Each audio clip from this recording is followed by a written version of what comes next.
আমি যেটা জানতে চাচ্ছিলাম যে মেয়র নির্বাচন করবেন নাকি বলছেন, এই 3 মাসে অভিজ্ঞতা কেমন ছিল? মানে মনে কি হচ্ছে যে চাইলে বদলানো সম্ভব? হ্যাঁ, আমি দেখেন আমার 2 দিন বাকি আসছে। 25 তারিখে আমি জয়েন করেছিলাম ফেব্রুয়ারি। জয়েন করার পর থেকে আমি তো কখনো অ্যাডমিনিস্ট্রেটর আমার অভিজ্ঞতা ছিল না, বাট জনগণের নেতা বা জনগণের কাছাকাছি যাওয়ার কারণে হয়তো আমি এগুলোকে খুব দ্রুত আমি মোটামুটি একটা আয়ত্তে নিয়ে এসেছি। কারণ সিটি কর্পোরেশনের যিনি প্রধান কর্মকর্তা হিসাবে আমি কাজ করছি, এই সেক্টরটা হলো জনগণকে সেবা দেওয়ার জন্য, জনগণের পাশে থেকে তাদেরকে একটু সেবা দেওয়া এবং তাদের যে অধিকারগুলো আছে, সিটি কর্পোরেশন যারা হোল্ডিং ট্যাক্স দেয় তাদেরকে তো সিটি কর্পোরেশনের পক্ষ থেকে তাদেরকে সেবা দিতে হবে, তাই না? তো যেহেতু আমরা জনগণের পাশে থেকে দীর্ঘদিন রাজনীতি করেছি, সেই অভিজ্ঞতাটুকু আমাদের আছে। কীভাবে জনগণকে একটু কাছাকাছি যাওয়া যায়, জনগণের দুর্ভোগ থেকে তাদেরকে একটু উদ্ধার করা যায়, সেই অভিজ্ঞতা থেকেই এই 2 মাস বাকি আছে, 3 মাসে আমি আমার সর্বোচ্চ চেষ্টাটুকু চালিয়ে যাচ্ছি। আমি আমার অফিস আওয়ার 9টা থেকে 5টা, তো আমি অফিসে ঢুকে যাই আরও আগেই। কারণ মাননীয় প্রধানমন্ত্রী উনি নিজেই 9:45-র মধ্যে অফিসে ঢুকে যায়। আমি কোনো দিন 8:30 হয়ে যায়, 9টা হয়ে যায়। বেশি কোনো দিন যানজট থাকলে হয়তো 5-10 মিনিট এদিক ওদিক হয়।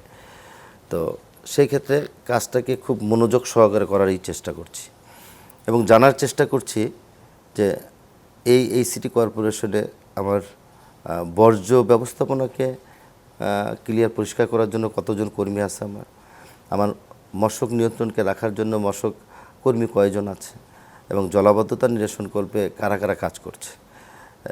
এই যে 3টা জিনিস নিয়ে আমি কাজ করছি মূলত বেশি। এবং ইঞ্জিনিয়ার সেকশনে যেগুলো আছে রাস্তাঘাটের উন্নয়ন, সেগুলো তো আলটিমেটলি টেন্ডারের মাধ্যমে হবে, কম হোক বেশি হোক সেটা তো হবেই।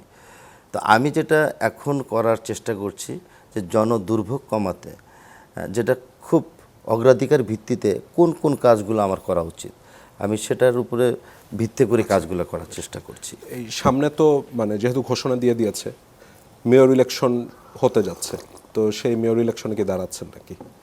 দেখেন, আমাকে মাননীয় প্রধানমন্ত্রী আস্থা এবং বিশ্বাসের জায়গা থেকে ঢাকা উত্তর সিটি কর্পোরেশনের দায়িত্ব দিয়েছে। হ্যাঁ, তো আমি আমার সেই দায়িত্বগুলো একদম শতভাগ আমি চেষ্টা করছি। আমি বলিনি শতভাগ আমি পালন করছি বা সফল হয়েছি, আমি শতভাগ চেষ্টা করছি। আমার এই চেষ্টাটাকে জনগণের কাছাকাছি আমি পৌঁছে দেওয়ার জন্য আমি চেষ্টা করে চালিয়ে যাচ্ছি। আমি প্রতিদিনই কোনো না কোনো জায়গায় যাই, দেখার চেষ্টা করি।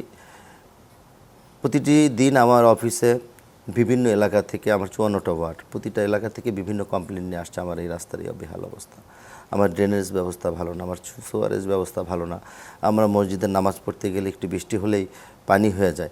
আমি সাথে সাথে সেগুলি নোট করি এবং চিফ ইঞ্জিনিয়ারের কাছে এটাকে ফরওয়ার্ড করে দিয়ে আমি আবার ওইখানে কিন্তু যাই।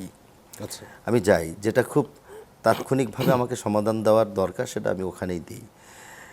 আপনারা জানবেন সিটি কর্পোরেশনের যে সাধারণ যে তহবিল, সেই তহবিলের অবস্থা ভয়াবহ খারাপ।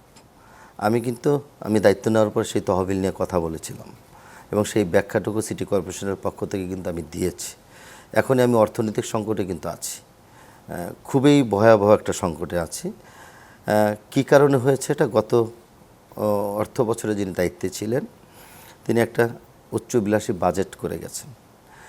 সেই বাজেটে কি আছে, ইঞ্জিনিয়ার সেকশনে একটা বাজেট থাকে, মশক নিধনের জন্য একটা বাজেট থাকে, বর্জ্য ব্যবস্থাপনার জন্য একটা বাজেট থাকে, বিদ্যুৎ আমার স্ট্রিট লাইটের জন্য একটা বাজেট থাকে, বেতন ভাতার একটা বাজেট থাকে। এই সব কিছু মিলে যেই বাজেট হয়েছে সেই বাজেটের তুলনায় তার 3 ভাগের 1 ভাগও আমার রাজস্ব আয় নেই। অতএব আয়ের সাথে কোনো ধরনের সমন্বয় নেই, অসম্মানতার কারণে আজকে এই বাজেটের কাজগুলো চলমান আছে। সেখানে তাদের বিল এবং তাদের আরও আনুষঙ্গিক যেই আমাদের ফুয়েল ব্যবস্থাটা যেটা আছে প্রতি মাসে, পরিবহনের যে খুব ভয়াবহ একটা অবস্থার মধ্যে আছি এখন। তো সেই কারণে আমরা মাননীয় প্রধানমন্ত্রীকে বলেছি যে আমাদের অর্থনৈতিক অবস্থা এই অবস্থার মধ্যে আমরা আছি। উনি আমাদেরকে আশ্বস্ত করেছেন এই বাজেটে। না মানে আমি যেটা জানতে চাচ্ছিলাম যে মেয়র নির্বাচন করবেন নাকি বলছিলাম। জি, তো এই বাজেটে উনি আমাদেরকে সহযোগিতা করবেন, কারণ অর্থ না থাকলে জনগণকে সেবা দেওয়া খুবই কষ্টের বিষয়। আর আমার যে হোল্ডিং ট্যাক্স আছে সেটা দিয়ে সিটি কর্পোরেশনের যেই ইনকাম সেটা দিয়ে ঢাকা উত্তর সিটি কর্পোরেশন মতো প্রতিটি জায়গায় সেবা দেওয়া খুবই কষ্ট, খুবই কষ্ট। তো আপনি যেটা বলেছেন যে নির্বাচন করবেন কিনা, আমি তো রাজনৈতিক কর্মী, জি। আমি তো এবার ঢাকা 15 আসনে নির্বাচন করেছি। দল আমাকে মনোনীত করলে আমি নির্বাচন করব।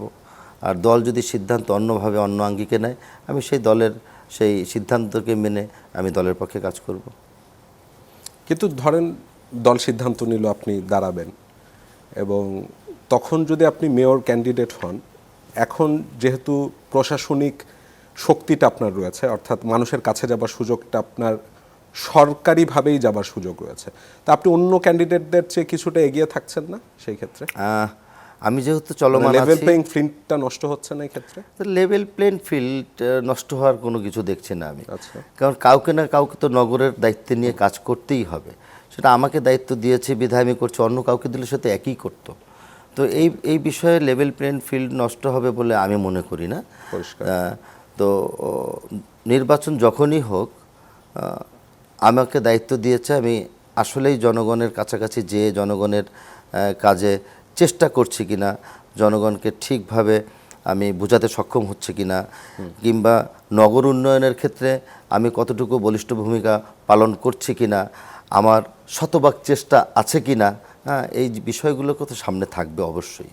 সেই বিষয়গুলোকে বিবেচনা করে মাননীয় প্রধানমন্ত্রী, আমাদের দলের চেয়ারম্যান, আরও যারা স্থায়ী কমিটির নেতৃবৃন্দরা আছেন, তারা সিদ্ধান্ত নিয়েই তো করবেন।